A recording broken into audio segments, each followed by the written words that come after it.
World cup থেকে বিদায়ের ঘন্টা বেজে গিয়েছে বাংলাদেশের। আসলে বাংলাদেশি লর্ডদেরকে ঢাকার ফ্লাইট ধরিয়ে দিয়েছে, হাতে ফ্লাইটের টিকিট ধরিয়ে দিয়েছে ইন্ডিয়ার এগেনস্টে 50 রানে বাংলাদেশের হার, বিশাল হার, লজ্জার হার।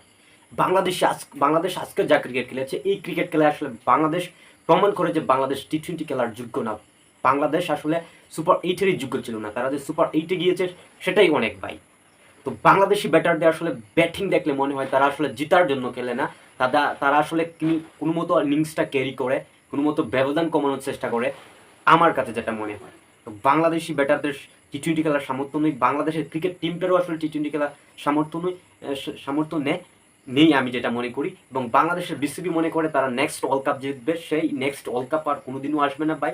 বাংলাদেশ যে লেভেলের ক্রিকেট খেলে আমি যেটা মনে করছি, এবং বাংলাদেশি প্লেয়ার এদেরকে যদি আপনি চেঞ্জ না করেন তাহলে জীবনও আসলে সাকসেস আসবে না ভাই। এই যে